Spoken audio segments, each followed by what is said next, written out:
Here we go. Here we go, yo. One time for your mind. You know we ball all day. Just know we talk ball all day. Welcome to the full court press. Full court press. We got Danny Thompson on the mic, so just chill with the sound. Ball all day. Just know we talk ball all day. Welcome to the full court press. Full court press. We got Danny Thompson on the mic. So we are back. Hour number 2 of NBA Full Court Press Radio, sponsored by SOFO LLC. 407-916-8255 if you're in Orlando, or toll free 800-729-8255. Danny Thompson's hosting. This is Danny Thompson, the host of the show tonight, along with my good friend Paul Myers and Mark Johnson of NBAFCPRadio.com. And real quickly, guys, before we get into our guest, Rosalind Ross, we just found some breaking news about Lamar Odom. Lamar Odom was found unconscious in Nevada earlier tonight. We're just hoping that everything's okay with Lamar. And hope everything is out. So, yeah, apparently he's found unresponsive. You said in a brothel. In a brothel, right? Yeah, in Las Vegas. It's very unfortunate. No one ever wants to hear of someone being in that type of condition. So, hopefully everything works out for him. Exactly. So, yeah, good guy too. Good guy. Yeah, good guy. And speaking of good people, our next guest who's going to be hanging out with us for the next couple segments is one of the best writers and also a good friend of the family. She writes for Lady Sings the Sports, also Fanside Journal, also Yahoo, and she's also a well-known actress as well too. A good friend of the show, Rosalind Ross, is online. Roz, how you doing? Roz. Uh-oh. Hey there, how are you? There's Roz. Yeah, I still had you on mute. Sorry. Hey, how are you? Hey, we're doing great. How are you? Good. Glad to be here. I know, Roz, it's been a while, but the good news is tonight we are talking Southwest Division and your specialty, which is the Memphis Grizzlies, as part of this division. So let's take the next couple segments and break down the division for those who don't really know about it. So the 5 teams of the division we're talking mostly is the Grizzlies, as well as the Houston Rockets, Dallas Mavericks, San Antonio Spurs, and the New Orleans Pelicans. This is one of the most competitive divisions in the NBA, if not the best division in the NBA. So basically, let's start from the very top. When you look at the teams in each of the divisions, so we're going to break it down team by team. Roz is going to take the Grizzlies because that's where she normally takes care of. I'll let Paul take care of the San Antonio Spurs. Mark will take care of the Dallas Mavericks, and then I will take care of Houston and also New Orleans at the same time. I'll do both. We're going to start with the player to watch on every single team. So, Roz, since you're the guest, in Memphis, who is the one player you're watching every single night on your league pass or in Memphis where you live at?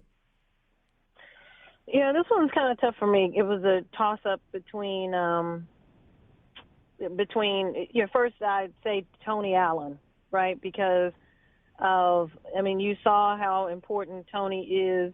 You see it every time this team takes the court, but you really got a chance to see it in the playoffs last year. He went out with a hamstring injury, and it really changed the complexion of our defense. I think at the time we had a 2-1 lead on the Warriors, and then he gets injured, and that changed a lot of what we were able to do defensively. And he's just so important to the team. He's a psycho on defense, and and that's invaluable to a team like ours that really needs to stop people from putting up points, because we're not going to put up a lot of points. I'm looking forward to, a lot of conversations have gone on around here about how is Tony feeling? Is he going to, is he healthy? Is he recovered? Has the hamstring, healed? What's he going to do? And he's such a hometown favorite, but I'm hoping he can come in healthy. He's getting up in age, of course. But, when you see somebody go down and just what they bring defensively, how much it changes what your team can do. He's the guy to watch. He's the guy you keep your fingers crossed to make sure he can still go.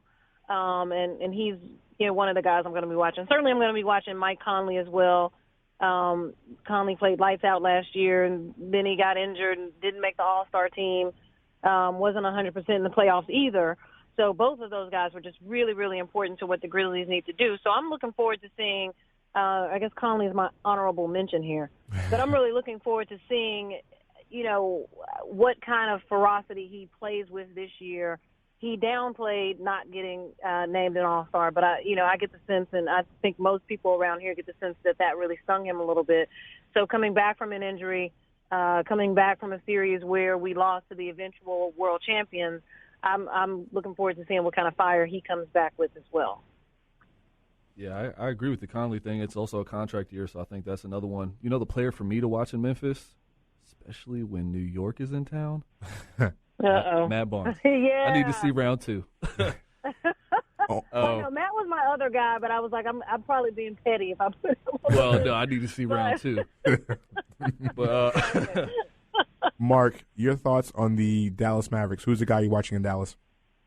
I have to go with the newcomer, Darren Williams. A lot of baggage, but this guy's been an all-star. He's been a great player. We've seen him play, at a supremely high level. Can he come back and do it again? Because this team, is older.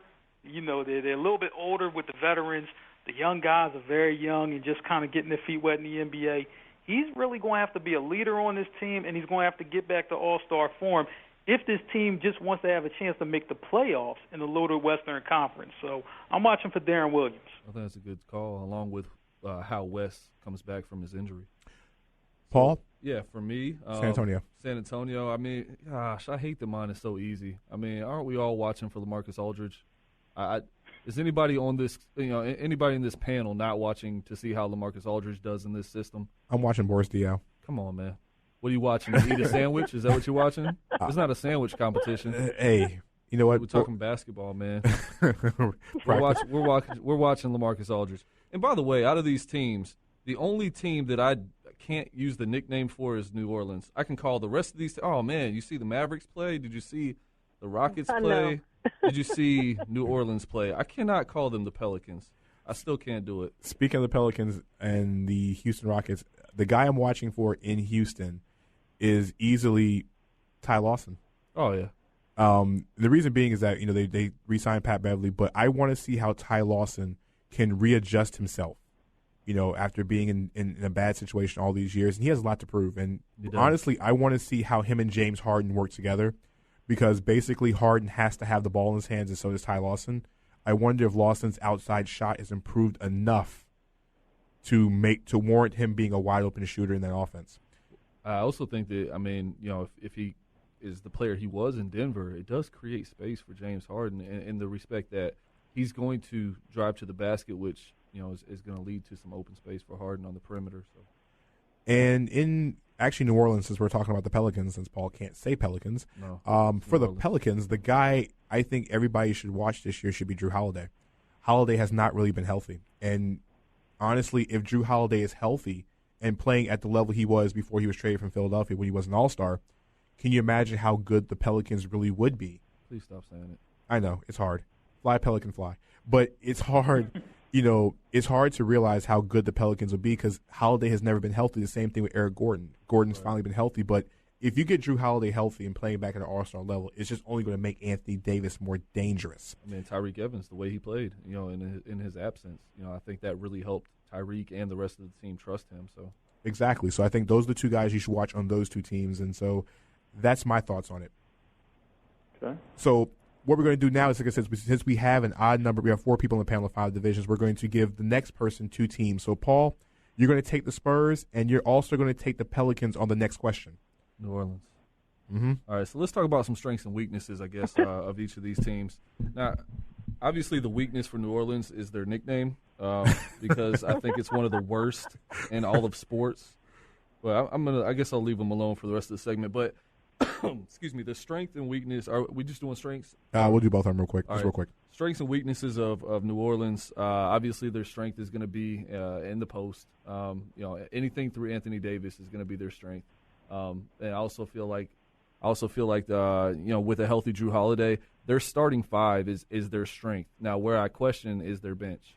What do they have behind them? You look at some of the players. You got Ryan Anderson, obviously, solid player. Aginsa, that's another one. But they're both big men. They don't really have perimeter-oriented bench. So I'm kind of worried about their depth a little bit. Don't forget Ryan Anderson, too. That's what I said. Ryan Anderson, that was the first one I mentioned. And Norris Cole. I'm going to stick with Ryan Anderson and Aginsa. So Moving on, you said San Antonio as well, correct? Yeah, you can come back to him at the end. So switch to the next person. All right. All right. So Mark, go ahead and give the strengths and weaknesses of Dallas. Dallas. I think it's shooting. The perimeter shooting should be lights out with this team. They really can put a 5-out offense on the floor, a spread offense. Everybody can get points, on the perimeter. Nowitzki, of course, can go in the low post with that patented turnaround fadeaway. Everybody can shoot, so I like that. The weaknesses, they're old, they're not fast.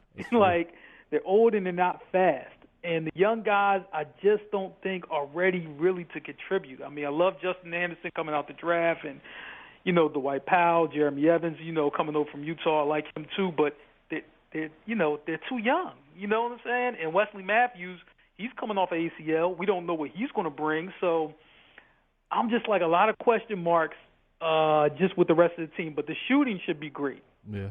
So, the weaknesses would be the question marks, I suppose. Roz, what did you got for us from Memphis? What are the strengths and weaknesses out there?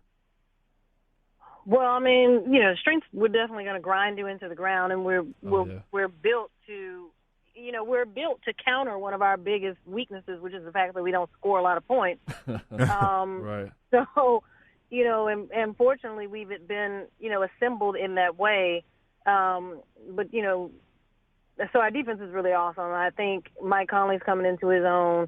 Our weaknesses outside of the fact that we don't score a lot is this team just seems really fragile to me. I mean, and I feel guilty saying that because certainly any team in the league, if one of your best guys goes down, then it spells trouble for you. But something about the Grizz, because the team is just structured so tightly to be able to do these couple of things very well.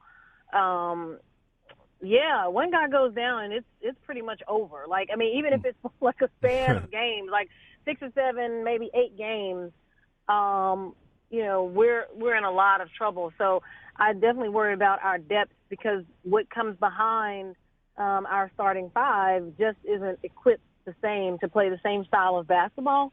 Right. So, I definitely say our bench, our depth, and somebody goes down, we're in trouble. I say specifically offensively, right? Say that again, I'm sorry. I would say specifically on the offensive end, you guys would be in more trouble if you had an injury. Absolutely. Yeah. Absolutely. Absolutely. Danny, what you got for Houston? We're not sorry. doing a lot anyway, so certainly, we lose Zach. And, I always talk about Zach not getting a lot of credit, not getting enough credit. Certainly Mark is getting a lot of the shine now, but, yeah. I get really worried about Zach. This guy's getting you 15-10 for past 9 seasons straight. Mm-hmm. That just tells you where he is offensively and what he can do with rebounds. So I really get concerned if he tweaks anything, what that means for the offense, because he really is a balancing force out there. That's a good point. Danny, what you got for Houston, man? Wow. The strength of the Houston Rockets is the fact that they have a lot of good quality players. Absolutely. James Harden is one. James Harden and Dwight Howard are elite players, even though Howard has not been healthy, and hopefully he's more healthy being a superstar. They added Ty Lawson. You look at the rest of the depth on this roster. I mean, Terrence Jones, solid player. Trevor Ariza, he's better than Kobe Bryant by ESPN. No. He was 94. I'm sorry. They're on the same level, excuse me. Kobe Bryant was basically a Trevor Ariza and Luol Deng. Luol Deng sandwich. That's right. Yes. You got you got Monty Eunice. Like I say, Montrezl Harrell, who's going to be coming as a rookie. Clint Capella. Like him. Oh, don't forget Corey Brewer. And they are loaded everywhere. And so they have guys who are solid basketball players all the way around. And so this makes Kevin McHale's job a lot easier. So I think the quality of the players in the roster, especially they're basically 1 through 7, maybe 1 through 8. At least that's a strength. Yeah, that strength bench is strong. I mean, if you can bring Ty Lawson off the bench if you need to, if you don't want to play him and Harden together, for long periods of time, and Beverly's just an outstanding defender. So you look at their first 8 with Monty Eunice, Lawson, and Brewer going with those 5. I think that's their strength. Now the weakness is, I think this team is going to take too many 3-pointers and stay away from Dwight Howard. If this team would go to Dwight Howard way more often on the offensive end. Inside. They go more Howard inside and let James Harden, kind of the same thing what the Lakers did with Kobe Bryant and Shaq. You let Howard beat you down for 3 quarters. I know he doesn't have much offensive game, but let him get his touches early and let James Harden finish games.